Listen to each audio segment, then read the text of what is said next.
તો આવનારા 4 થી 5 દિવસ અને મહદઅંશે મુખ્યત્વે 4 દિવસ આજથી ગણીને અતિ ભારે વરસાદની આગાહી અને વરસાદ થઈ પણ રહ્યો છે।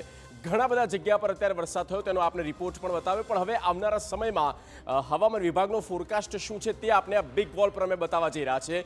આજે 27 તારીખ, આવતીકાલે 28 તારીખની વાત કરીએ તો 28 ઓક્ટોબરે જે ગુજરાતનો નકશો આપણે બતાવી રહ્યા છે, આપ જોઈ શકો છો જ્યાં ક્યાં યલો એલર્ટ છે, ક્યાં રેડ એલર્ટ છે અને ક્યાંક ઓરેન્જ એલર્ટ છે।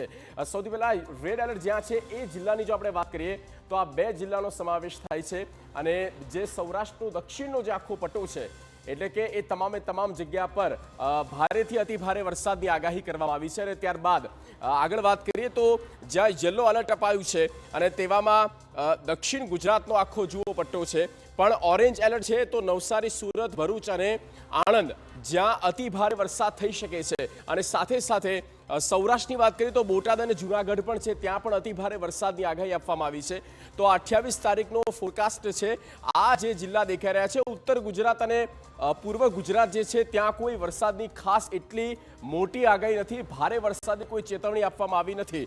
તો 28 તારીખનો આ ફોરકાસ્ટ છે। હવે આગળ વાત કરીએ અને 29 તારીખની પણ વાત કરીએ, 29 ઓક્ટોબર પણ દર્શકોને એ ફ્લેશ કરીશું અને આ 28 તારીખનો આખો રિપોર્ટ આપણે જણાવ્યો। ત્યારબાદની વાત કરીએ 29 ઓક્ટોબર પીસીઆર 29 ઓક્ટોબર ફ્લેશ કરવામાં આવ્યું છે। જુઓ ઘણો બધો ફેરફાર કરવામાં આવ્યો છે। ગ્રીન જે ઝોન છે અહીંયા મધ્યમથી હળવો વરસાદ થઈ શકે છે, ખાસ ભારે વરસાદ નથી, પણ જ્યાં યલો એલર્ટ અપાયું છે ત્યાં 3 થી 5 ઇંચ વરસાદ થઈ શકે। અને તેવા કયા જિલ્લા છે તો એ દક્ષિણ ગુજરાત છે। દક્ષિણ ગુજરાતમાં વલસાડ, નવસારી, સુરત, ભરૂચ, આ તરફ આવીએ તો ભાવનગર છે, અમરેલી, જૂનાગઢ, ગીર સોમનાથ, પોરબંદર, દેવભૂમિ દ્વારકા અને કચ્છ જિલ્લામાં પણ 3 થી 5 ઇંચ વરસાદ થઈ શકે છે। આ 29 ઓક્ટોબરની આગાહી છે, જે ડિપ્રેશન બન્યું છે અને તેના કારણે આ ફેરફાર આવ્યો છે અને વરસાદની આગાહી આપવામાં આવી છે। હવે આગળ વાત કરીએ 30 ઓક્ટોબરની।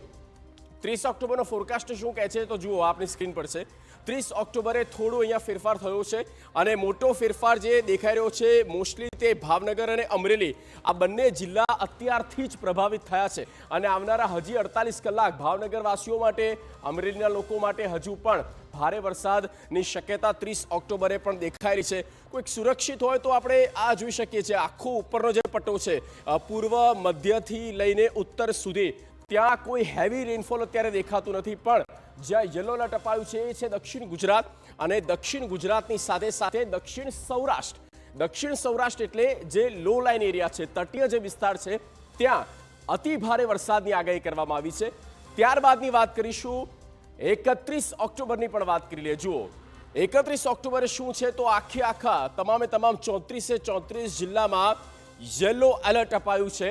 ભારે વરસાદ નથી, પણ ભારેથી અતિ ભારે વરસાદ નથી, પણ અતિ ભારે વરસાદ એટલે કે 3 થી 5 ઇંચ સુધી વરસાદ થઈ શકે, આ સૂચવવામાં આવ્યું છે। યલો એલર્ટનું આ જ કહેવું છે, એટલે કે 4 દિવસ આપ ગણી લો કે 4 દિવસ વરસાદની ચોક્કસ આગાહી આપણા ગુજરાત પર અત્યારે દેખાઈ રહી છે।